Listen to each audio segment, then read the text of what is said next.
All right. Hello there. Welcome to our first episode of Pub Subs and Grubs presents the Speakeasy. I'm John, and sitting next to me is Ken. Hello, hello. This is our pilot episode. This is it. This is our first one. And there might be, well, we're hoping there's not going to be any issues or anything going on. Yeah, so bear with us if there is any. Yeah. We're testing, going through. We've been talking about this for a while. We finally got it going underway. And, a long while, right? I mean, yeah. It's been like 2 weeks, yeah. We were probably drinking one day, and I think that's exactly how it happened. So, you know what?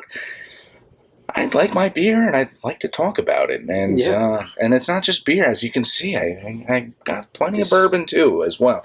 So scary. Yeah. That's a lot of bourbon. Yes. And you will see at some point I will be trying to get this guy over here to... I don't drink bourbon. I drink beer. I don't drink bourbon. Oh, but we're going to... on that note... We're going to try to convince me otherwise. Yeah. So let's start with our first beer while we're here, because I'm thirsty. This is a beer called Rhythmatic Explosion from one of my favorite breweries. Yes. Brix City over in Little Ferry. I think he has a bed in the back there, actually. I do. Yeah. I go there often. It's convenient for me. The beers are tasty. It's got a good ambiance, and it's everything you want in a good brewery. Yeah, absolutely. I've never had this beer yet. Well, so this is going to be a first for me, trying this one. Yeah, definitely. Cheers. And, cheers. All right. Let's give this one a whirl.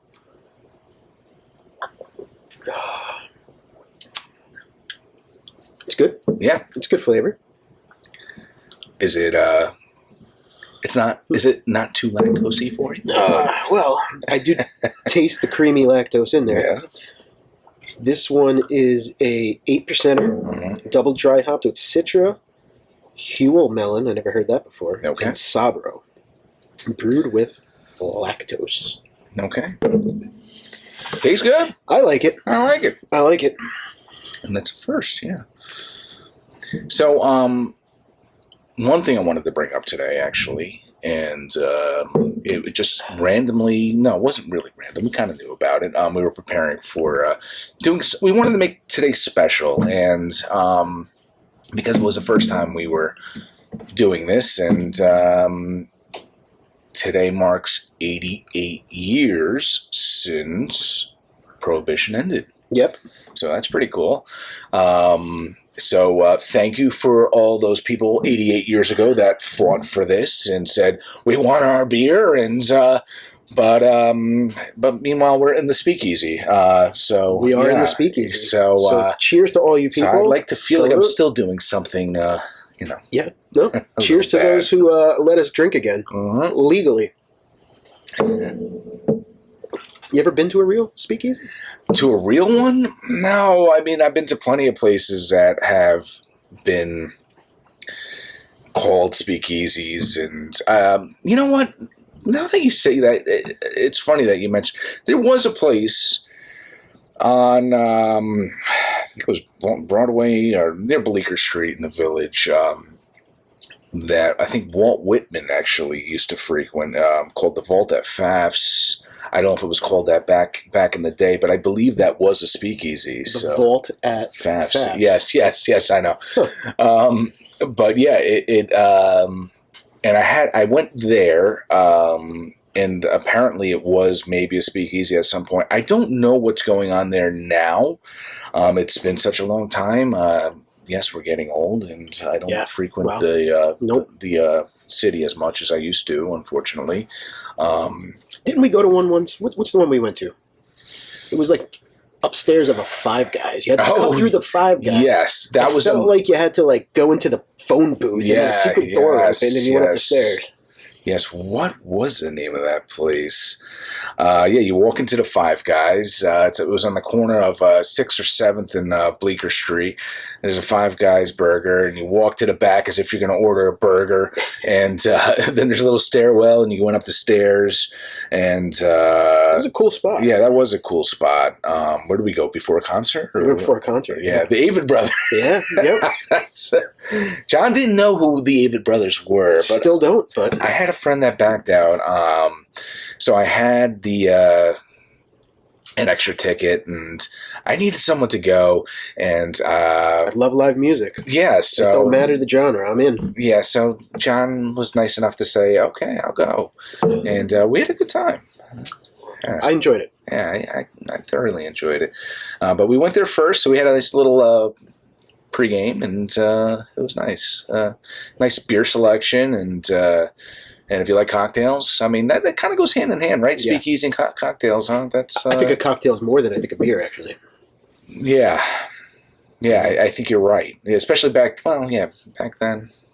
It was different. And beer's a lot different now, too. So, now you can have a beer like this, and there's a good chance it's going to put you on your ass. You know? Absolutely. So, Absolutely. But can you imagine 88 years ago, you were not legally allowed to have a drink? Yeah, that's just crazy. It's insane. It's crazy. And now, it just when you think about it, I mean, gosh, it's been years, but I used to brew beer for fun. And I'm glad I have that knowledge. Not to say that we're going to have this issue again where beer is going to be illegal. I think, if anything, I think it's going the other way. I think back in, the late 90s, probably early 2000s, we used to get cases of Molson Triple X from Canada and have them. If we had a friend that was going up there or something, we'd say, yeah, bring those back, because I think they were like 7.3% alcohol or something. Now, now you get beers that are what? I mean 10 triples are 10% and up, right? So yeah, I don't like to drink a beer that's under 8%, to be honest with you. I mean, and you drink them a lot slower now. I think we're drinking our Coors Lights and Miller Lights and all that fun stuff. We were pounding those back like it was Poland Spring. Yeah, now I can't imagine drinking that now. Uh-huh. That's a last ditch. It's all they have. Then yeah. Try not to. Yeah, try not to. But I'm a hazy IPA guy. Yeah. I mean, that's I like it. I mean, the lactose, it's just I've been drinking IPAs for for the last 20 years or so. When I first started getting into craft beers, and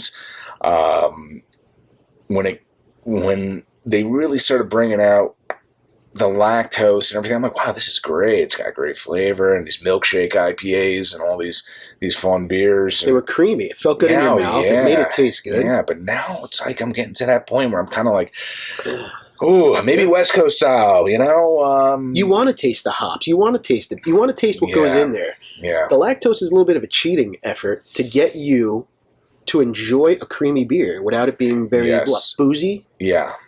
Yeah, it is cheating, because with the lactose, it's that milk sugar that just doesn't ferment or when you're making your beer, but unfortunately, I feel like it takes a little bit of a toll on my body. Yeah, absolutely. So, absolutely. So this is going to give me a little bit of a gurgle later in the belly. You know what I mean? Yes. You know what I mean? Late night, it's the worst. My poor wife. But I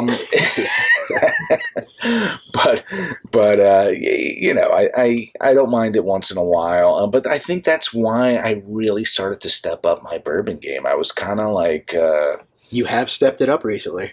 Oh yeah, we were just looking through his beer fridge, and I'm going to be honest, I'm a little disappointed. I have like 2.5 beer fridges, and there's probably about 4 beers in them. No, there's more than that. But that's not like you. I know. And then you look behind me, and Jesus. Yeah. Well, I did. You know what? I did text you the other day, and I said I was at Tim Barn, up in what's that, Sugarloaf? Yep. And they were doing their tree lighting ceremony, which I didn't stay for because I'm old. Yeah. And I just had my food and a couple beers, and I said, John, I'm like, should I pick up any 4-packs? What I asked you one specifically, I think. It was the one with honey. And he's like, I'm like, well, there's a line forming right now. Maybe I'll wait till next time. Yeah. So, but and you know what? That honey is it's a session ale, I believe. That's only like 5%, and yeah. But you know what, though? Let me tell you this. Tin Barn makes amazing sessions. I've had some ones that were just like, wow. But it was interesting, though, because they were a little bit higher in alcohol session. I mean, it's to the point where, is this a session or is this a regular IPA? Right. Are you I don't know. We'll talk about them another time because I have a couple beers coming to me absolutely from them that I want to show you. Maybe our next. We can discuss. But those back guys. to Brix. So Brix has been around a long time. You went there a long time ago. I was there when it first opened. Yes, we had a friend that lived right around the corner from there, and we've been into craft beers for quite some time. I'll have to say though, Brix I wasn't like in love with the first time. I remember you saying that. Yeah, I was come a long way. Yes, they have come. I mean, it's just crazy how far they've come along. Just from the start until now, I think it was for me. I think it was those jams when they started introducing those jams, and I was like, "Wow, these guys usually made with lactose." Yes, I know. Isn't that ironic? Now I'm kind of like, that's what I'm saying. That's how they get you. That's how I started. That's how you started. They get those jams, that lactose, that pillowy feel to it, and you're like, "Wow, this just feels good and tastes good in my mouth." Yeah. Well, I mean, once in a while, if you don't want the gurgling in your stomach later. Yeah. but they got it right. They figured it out, and that's everything. You just got to figure it out. Like you said with the bourbon. I told you I don't like the bourbon. You said we're going to figure it out. We're going to figure it out. You're going to find one that tastes okay, and later on you're going to... Yes, it's the peer pressure is here. Yeah, I'm ready for it. Yeah, I'm ready for it. Yeah, absolutely. I don't think you'll win, but I'm ready for it. We'll catch you. But my mind is open to it. Well, bourbon is a very, very expensive habit. Unfortunately, it's not like buying beers. You buy $100 worth of beer. Last year quite some time. But $100 is for a pretty decent bottle of bourbon, but but the bourbon will last you longer throughout. It will. Time. It will. Depends. Kind of night it is, but But I mean, I can buy a 4-pack of beer for $20 and blow through it in 2 days. Yeah. Where a bottle of bourbon, you're only kind of sipping. Yeah. You're not going through some of them. Yeah. I mean, I can see you like some more than others because some is towards the bottom there. Oh. Well, you got to keep in mind, some of these might be a second bottle.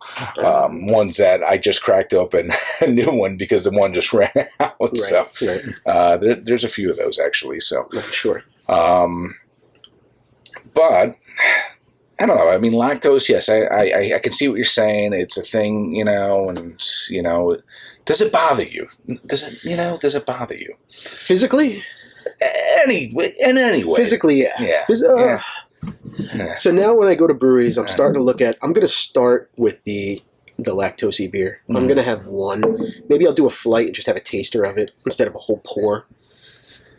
And then I'm going to go to the non-lactose beer. Yeah. So when I went to Brix yesterday, I went there and I was talking to the bartender, and she was describing the beers to me, and I wanted a full pour of something. I couldn't decide between 2 or 3. Yeah. And she said, well, this one is this, that, and this with lactose. This one is this, that, and this with lactose. This one has no lactose, but it tastes oaty. That's what I want. Okay. I want a full pour of that one. Give me that. Oaty. Okay. Oaty sounded good. All right. Lactose-y sounded no good. Yeah. I'll take a flight of the lactose beers, but I want a full pour of that non-lactose oaty beer. Yeah. And it was very enjoyable. Well, and you can drink more of them, and that's part of it. That's a whole part of it. Yeah. If that makes sense to people, oaty. Yeah, oaty. Right? Oaty? Is that a thing? Oaty? Oaty. That's what she said. I mean, oaty. I mean, that's what she said.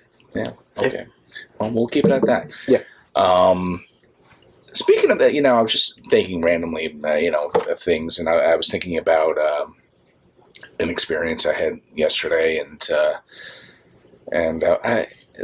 something I wanted to bring up today was pet peeves and just things that bother you, things that irk you, things that you're like, oh gosh, that just pisses me off, be it beer related or whatever, life related or anything.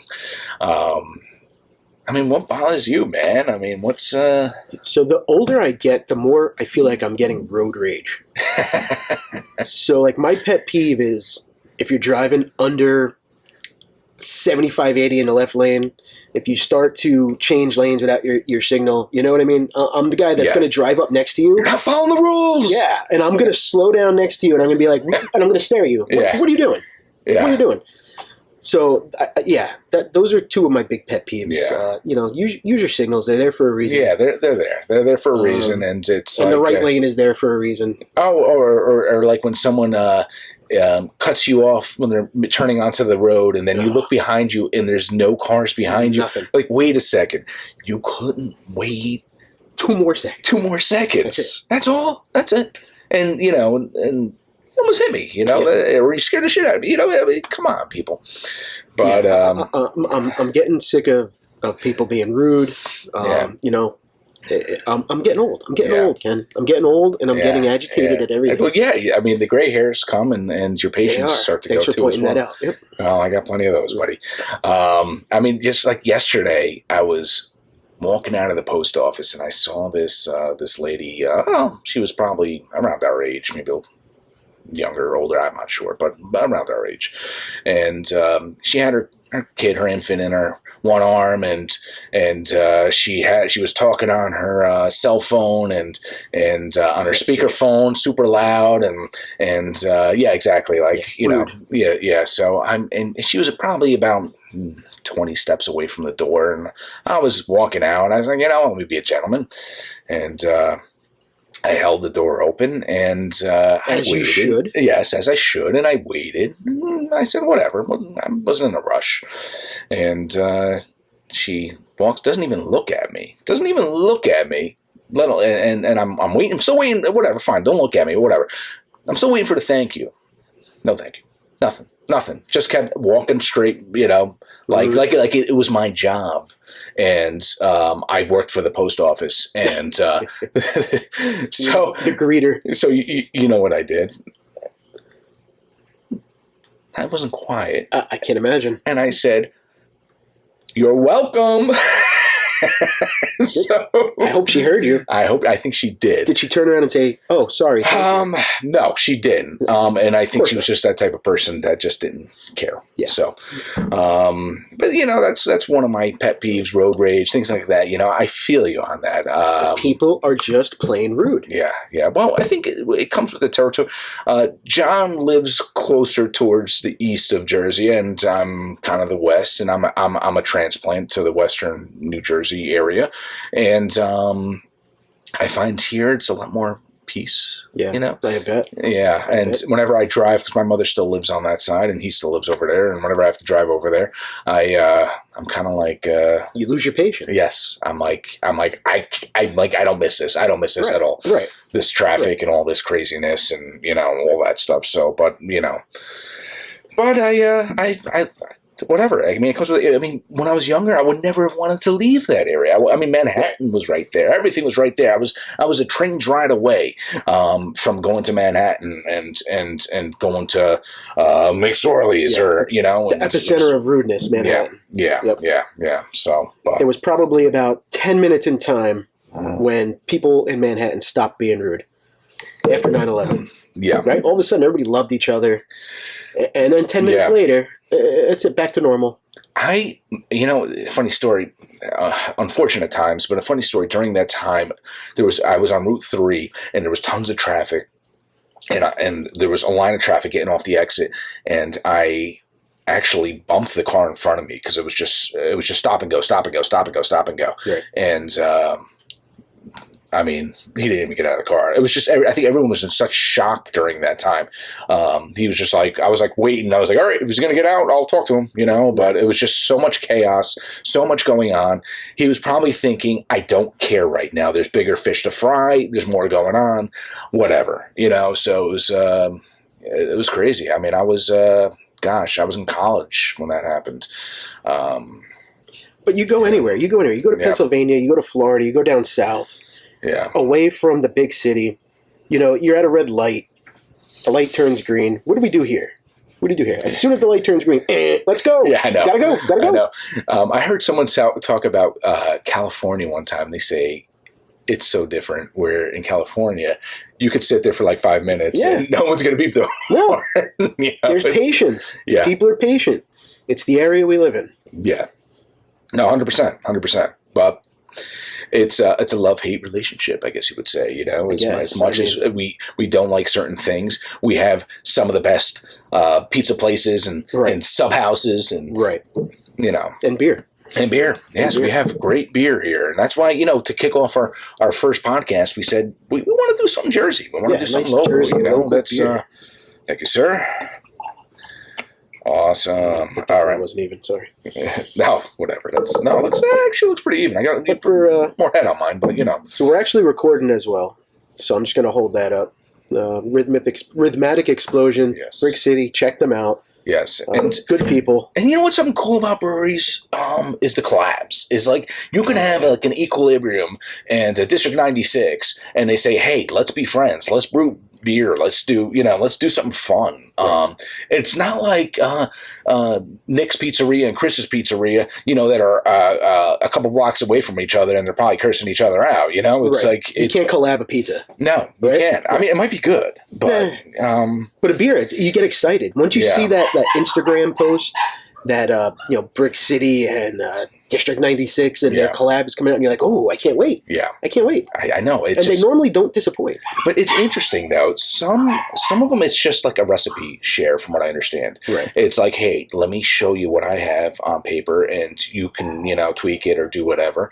I actually respect the ones who the brewers come and they work together and they do things. They not only create the recipe, they're working, they're becoming buddies. Sure. And you know, some of these you're kind of like, how much did they really do, or how much did they, you know? So let me ask you another question. Sure.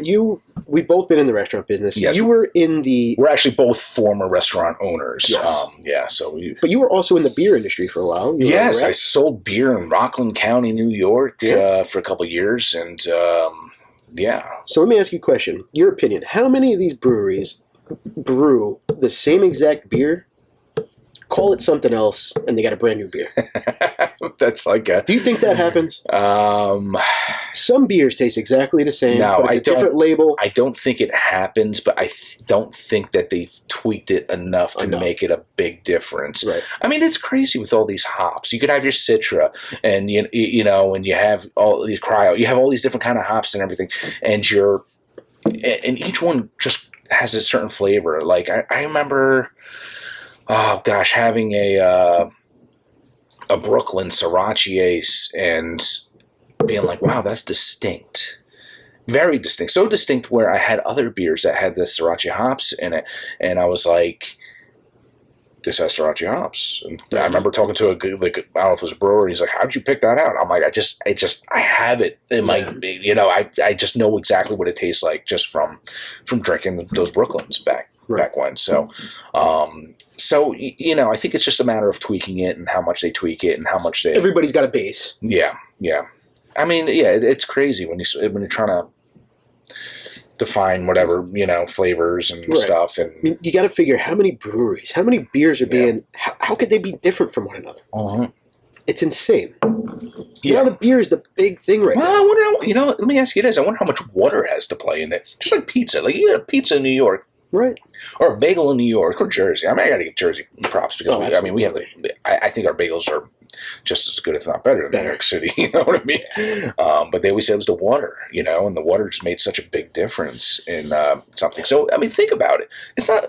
I mean, maybe it has something to do with it with beer as well. You know, it could absolutely. And certain flavors, certain things in the water that bring out certain. I don't know. Maybe I'm talking out my ass, but no. But I can close my eyes now, and I can close my eyes. You can give me 5 beers, and I can probably figure out what is a Brix City beer, what is a magnified beer, what is a cane other beer. Other half. Yeah, you just like you know, it's very distinguished. You know. And let me tell you something. I have not to put once again back to these lactose beers, you know, and I like them. But when you can have a brewery create a beer that has some of that sweetness to it, and you find out that it doesn't have lactose, you're like, wait, huh? Right. You did a really good job, right? Because you didn't add something to it, you know, right? And just to reiterate, we're not bashing, we're not hating on these. We love everybody, you know. I mean, yes, we love everyone, and but it's just something, you know, just like other half, right? other half. We'll talk about other half in another episode. We'll bring some other half beers over. Yeah, and we'll try some. But they don't use lactose. Well, I don't remember ever seeing. No, they have. Yeah, they have. Yeah, they have some that have lactose. Well, I guess the beers that they distribute around like here, an all Citra, everything. I don't think has lactose, but yeah, they have.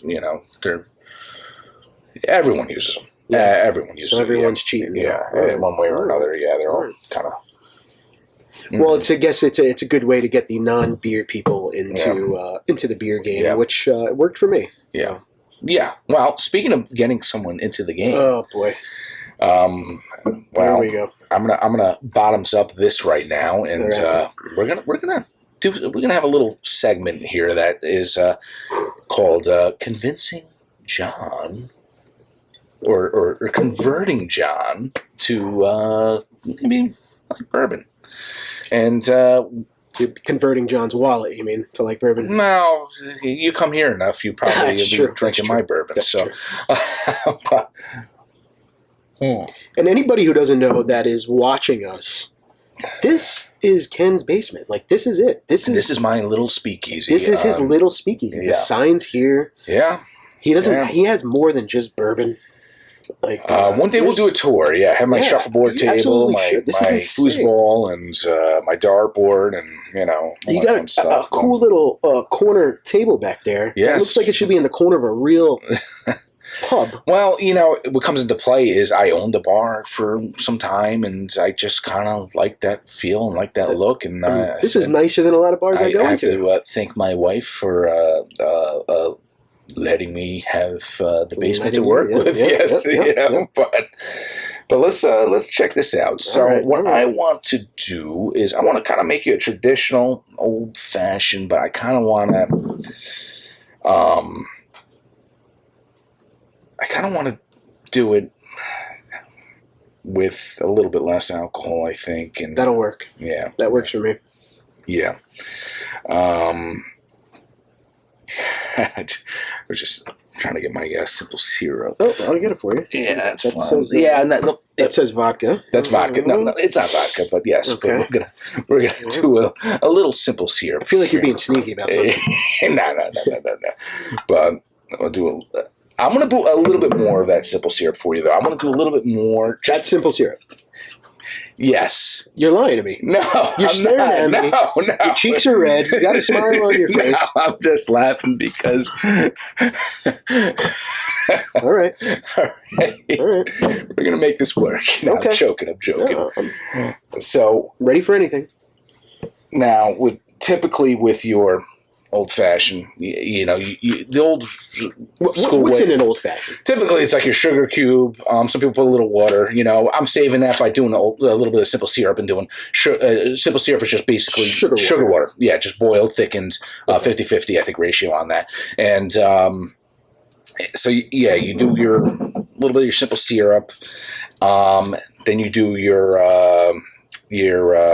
Angostura bitters. These are bitters. So this will get your... What is a bitter? Like an extract?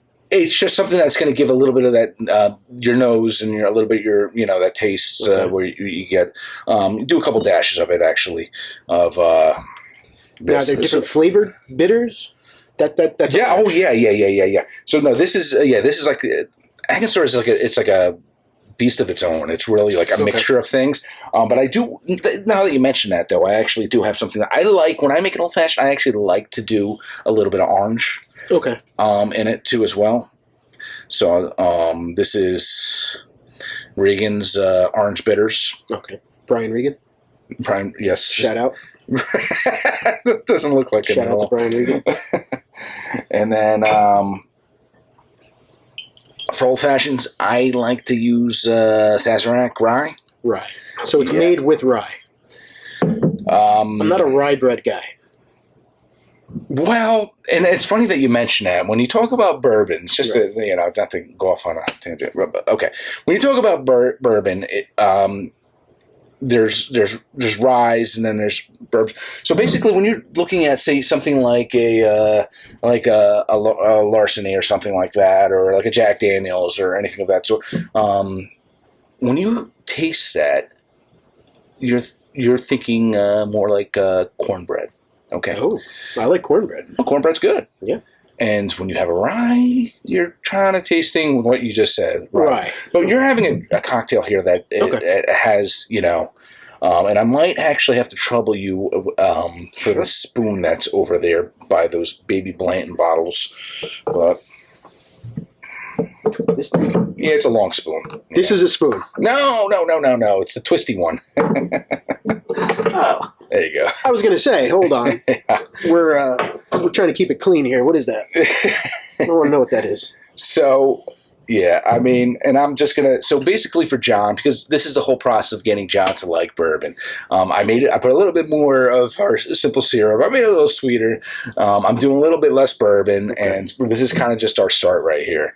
And I'm probably messed it up somewhere in there, but yeah. All right, so we're pouring 1 ounce of bourbon. Yeah, we're just going to do 1 ounce for John. Typically on old fashioned, you want to do about 2. Do that. And then I brought some ice. Okay.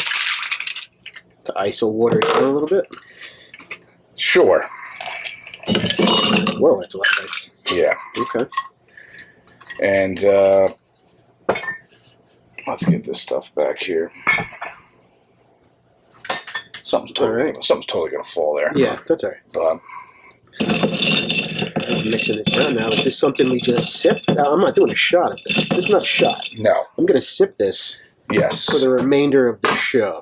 Yes. Possibly into the next episode. That's how long it's going to Give it a whirl. See, this is the whole thing. This is how I started out with. I was drinking old fashions, and I was like, all right. And then before you know it, I'm drinking my bourbon neat. Well, wait a minute. So yeah, I'm not doing this alone.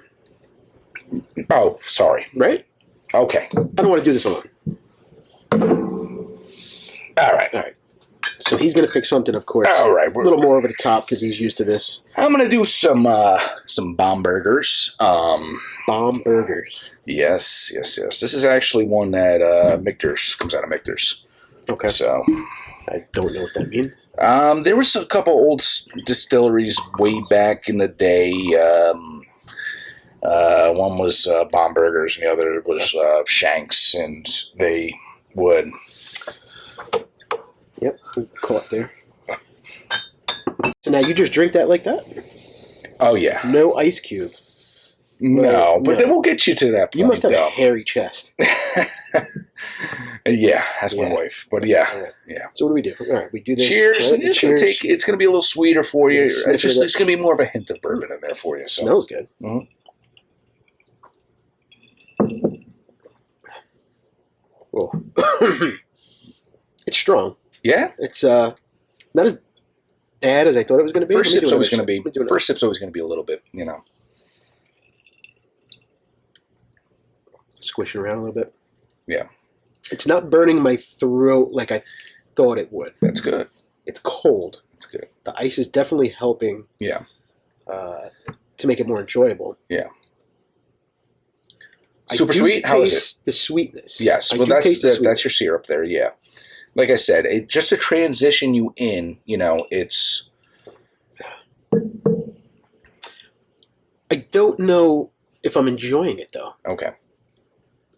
I'm I just might have to make you too. I'm tolerating it. Yeah. But is this something I want to just sit here and hang out and... Well, that's the thing. Here's a problem, John, is that you have that mentality when you have beer. You're constantly going. This is more like a sit down, relax, enjoy. Right. You don't have to drink it fast. Just relax with it. You're right about that. Yeah. When I open up a drink, I want to drink it. Yeah. I don't want to pick it up every couple minutes, take a sip, put it back down. I know. I hear you. That's what I'm used to. Yes. But like you said, this is it's a sipper's drink. It's yes. You're sitting down watching the football game. Yeah. A good movie. Exactly. You got the fireplace on. Yeah. And it's keeping your body warm. Just don't try to hold hands with me when we have it by the couch. But but if you, I guess you could. Yeah, that's fine. You can hold my hands. After a couple of these, I might looking to hold hands with somebody. Yeah. But, you know what? It's not bad. It's not bad. We'll get you there. It's not bad. Yeah. What you're drinking, this is not bad. The ice definitely helps. Mm-hmm. That's definite. So this Bomberger's is Really good.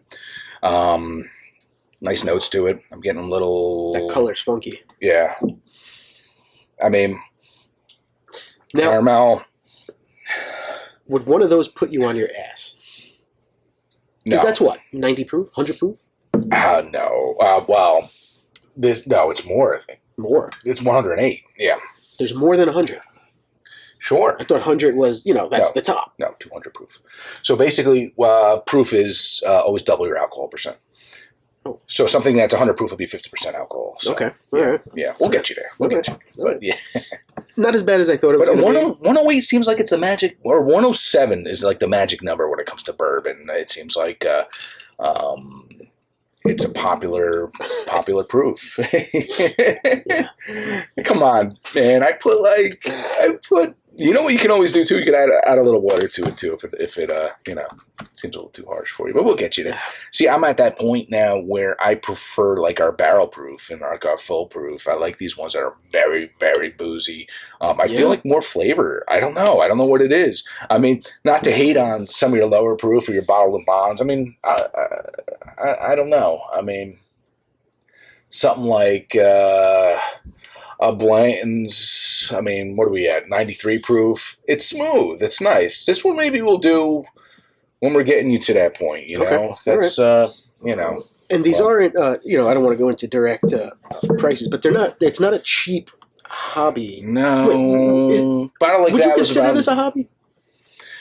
Depends. See, bourbon's funny because you get people who are drinkers and you get people that are collectors and people, they just do it for the money. Okay. You get a whole set of Weller and you could sell that for a nice chunk of change. And then you get people like me. I'm kind of in between some things. I'm like, I have a bottle of Old Rip I haven't cracked yet just because I'm like, I don't know if I want to crack it yet or what I'm doing because I got a good deal on it. I don't know. And to me, to be honest, some of these higher end bourbons like your Old Rip Van Winkles and your Pappies and things, I feel like, I can have something that's really not much different. That's pretty damn good. So right. That's much cheaper. So, so what's your average bottle of bourbon cost? Me personally, or me, and everyone else is different. Yeah, different. Yeah. For me, in general. For me, well, in general, I would say about $50. $50. I'd say $30 to $50, maybe. Depends where you get. You can get like an old tub that's like $20-something bucks, or okay.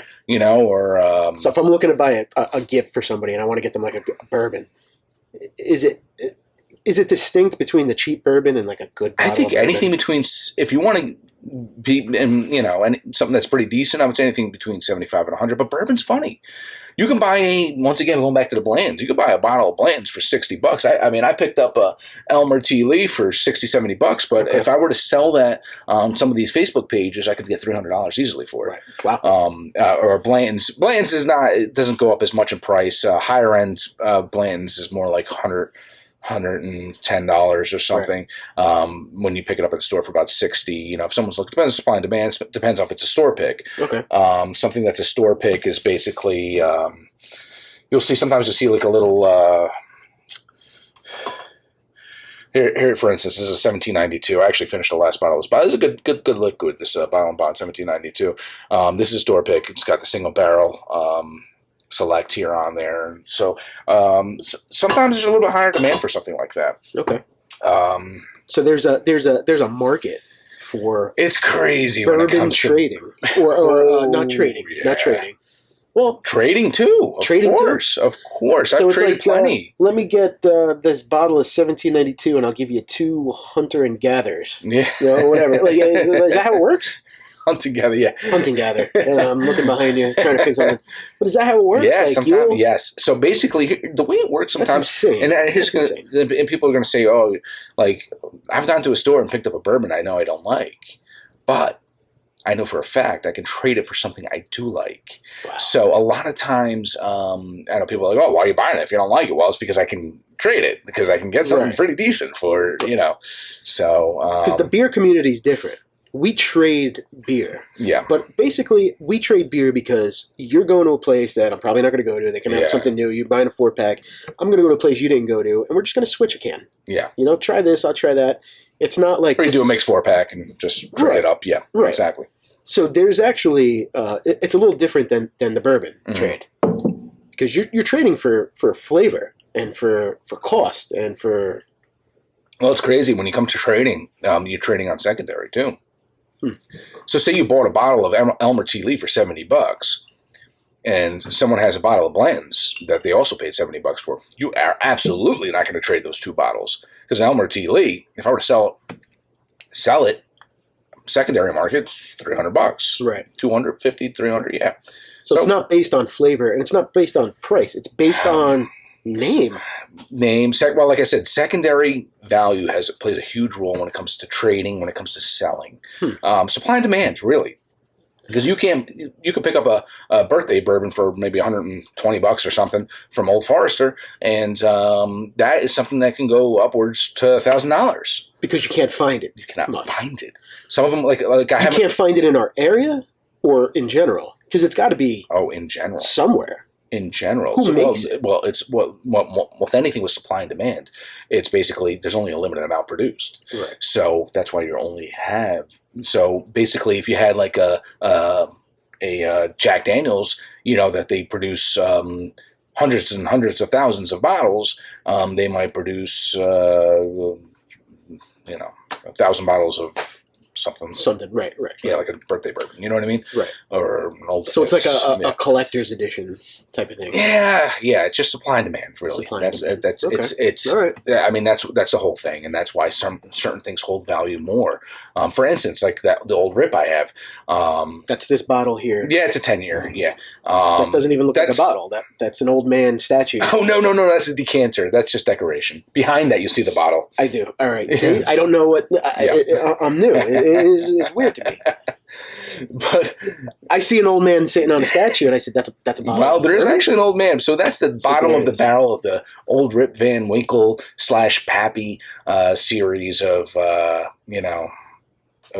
bourbons. And for that one, interesting. I'm going to learn about this stuff as time goes on. You're gonna get it. You'll have fun with it too. Just don't be an idiot like me and start spending all your money on it and everything. So, no. Yeah, but we'll get you there. All right, I'm trying it. I'm a man's man. I could try it. Sure. I think I see another hair in your chest. Another gray hair's coming through. Yeah, peeking through there. Yeah. When you're not looking, I might fling it over my shoulder. I don't know. We'll see. Just be careful with the bottles. That's all I care about. Yeah, I know. All right. Imagine knocking this down like dominoes. Yeah. It'll be our first and only podcast. Yeah, but you'll get there. I mean, that's my goal. That's part of this. That's what's going to make this podcast fun. Is we're actually we're gonna part of it's going to be getting John to We're going to get him there. And we're not just going to sit here week after week after week and talk about bourbon and what you collected, and we're gonna get fun with it. We're going to talk about what's going on. We're both married, children. Yeah. We have crazy lifestyles.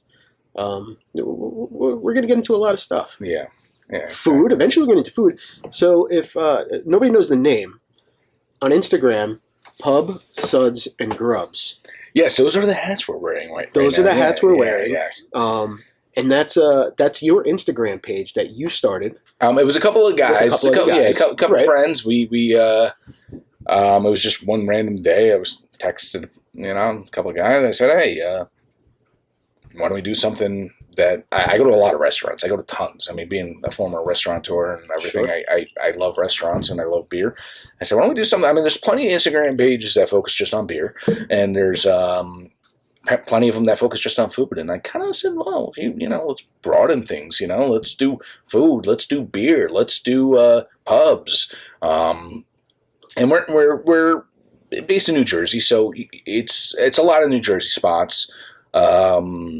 But you have a good following. Yeah, we have a pretty good following, and we also go to others. I've check-ins from Pennsylvania and Sure, New absolutely. York, and Because people do travel, they want to know the good stuff. They want to see the pictures. Sometimes if me or one of the other guys, we'll somewhere, right.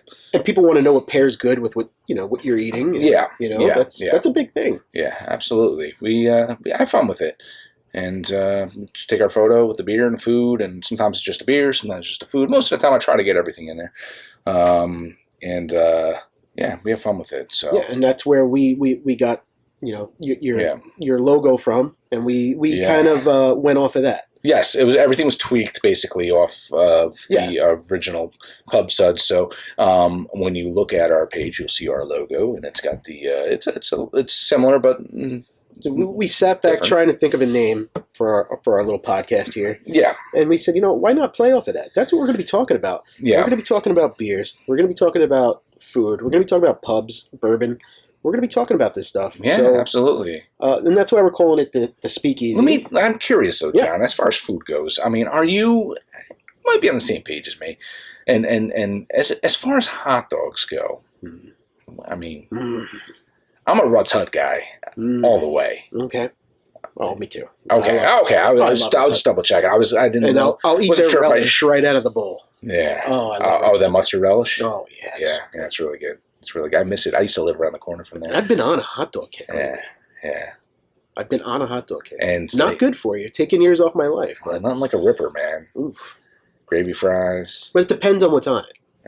Yeah. There's days where I just want a good dirty water dog. Yeah. And I think you know what? One day I'm gonna bring some. I'm gonna bring some Rippers. We'll try them here on the podcast. Absolutely. I miss it. I really do. Yeah. All right. Beer, bourbon, hot dogs. Oh, our stomachs. And that's the things we're going to do, right? We're going to do that. We're going to do food. Yeah, we're going to have fun with this. Yeah, we're definitely going to have fun with this. And we're having fun right now. I mean, it's our first. This is our pilot. It is, and it's flying by. I'm not ready to stop. It's flying by. Yeah. Well. But we're coming into that part where I think so. We're almost hitting our limit now. Yeah. And I'm not drunk yet. No, I'm joking. I'm joking. Then that's the other thing. That might turn into another podcast. And that was the thing, and that's something funny that just real on a quick note. I always, when I was younger, it was just like, oh, what can get me drunk the fastest? Right. And now I'm kind of like, I don't want to get drunk. Yeah. I just want to enjoy what I'm drinking. That's it, And it's crazy how we still get drunk, but it's not on purpose necessarily. No. And that's the big difference, I think. And it's the company. It's where you're at. Yeah. You know what I mean? You're going to sit home and you're going to drink your bourbon. Yeah. You're not going to get drunk off of that. You're home. You're hanging out. But when you were friends, now you're talking. You're drinking a little quicker. You're it's going to get to you. And we're going to finish off. Maybe at the end of this podcast, not the end of this podcast, but later down the line. Maybe we can polish off a bottle of one of these bourbons. I don't know. Christmas is a couple weeks away. Yeah. We got to get you to really be a bourbon convert, before that time happens. But going forward, I expect more. We might have a guest or two once in a while. Yes, absolutely. We have a. Oh, that means we got to buy another microphone. Room. Oh my gosh, our budget. They can sit between us. But we have a couple friends in the, that are into bourbon like you. Yeah. We have a couple friends that are into the beer, so it's a good mix. We have a couple friends that are into the food. We have a couple friends that are into anything, and they might just want to come and hang out and BS with us. And I think that we'll have fun times ahead. Well, yeah. I mean, the whole thing is we can have these guests come. That's fine, but they got to make sure they bring some good food or beer or bourbon. I mean, come on. Right. Their presence has to, they got to pay for that. Yeah. Right. But we're going to have fun going forward. Yeah, absolutely. And, I'm looking forward to doing more, and I'm glad we got this first one under our belt. The nerves are gone. Yeah. And I think we did good. I think we did horrible. No, I'm joking. No, we did all right. And we hope that everybody else listening or watching, hopefully they had fun with us. Cheers to you and cheers to everyone else. Cheers. As soon as we're done with this is probably going in the sink.